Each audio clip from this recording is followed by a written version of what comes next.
مانگتے ہو تمہیں ہو بہو وہی دیا جاتا ہے، تو پھر وہ مت سوچو جو تم سے نہیں ہو سکتا، بلکہ وہ سوچو جو تمہارا رب کر سکتا ہے، اور تمہارا رب تو سب کچھ کر سکتا ہے۔ جب دل بے چین ہو اور اپنی ہی کیفیت سمجھ سے باہر ہو تو اللہ کو پکارو اور سارا قصہ اس کے سامنے کھول کر رکھ دو۔ وہ تو پہلے سے ہی تمہارے دل کا حال جانتا ہے، مگر اسے پسند ہے کہ اس کا بندہ اسے پکارے اور اپنے ہر معاملے میں اس پر بھروسہ کرے۔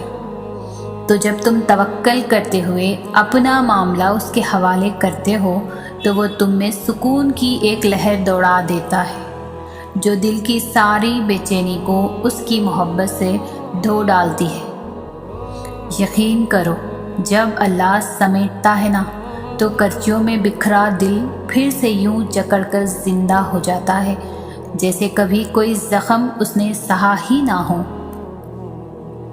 دعائیں تو ہمیشہ سے قبول ہوتی ہے، دعا مانگی ہی اسی لیے جاتی ہے کہ وہ قبول ہو، اور وہ قبول بھی ہوتی ہیں لیکن وقت پر، بس انتظار درکار ہے۔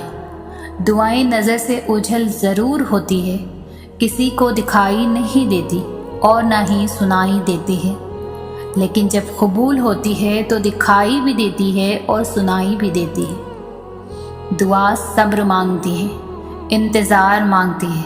جب ہر چیز کے ہونے یا نہ ہونے میں وقت لگتا ہے پھر دعا کیوں نہیں؟ یہی تو بات ہے، انسان نہ صبر کرنا سیکھتا ہے نہ ہی انتظار۔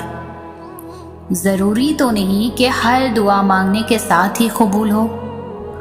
دعا تو اڑتے ہوئے پرندوں کی طرح ہوتی ہے جو ایک نہ ایک دن منزل تک پہنچ جاتی ہے تو قبول ہونے میں شک کیسا؟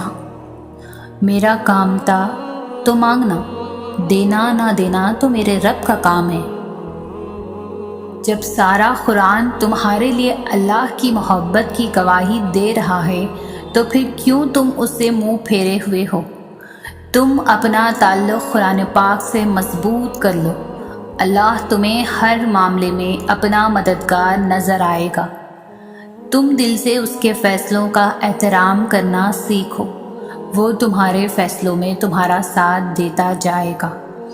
اسے منانا مشکل نہیں ہے، بس شرط یہ ہے کہ تم محبت سے سر جھکا کر اس کی مانتے رہو، وہ اتنی ہی محبت سے تمہاری مانتا رہے گا۔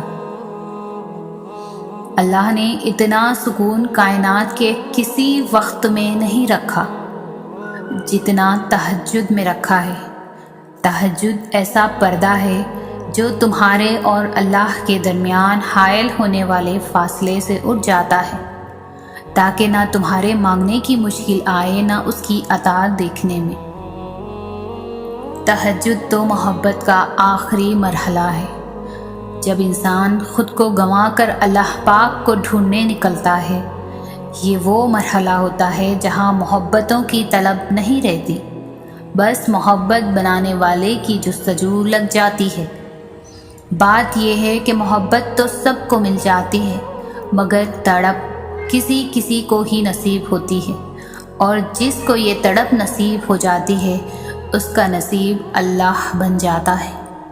پھر بس معاملہ کن کی حدوں سے بھی آگے نکل جاتا ہے، اور جو نہیں ہونا ہوتا وہ بھی ہو جاتا ہے۔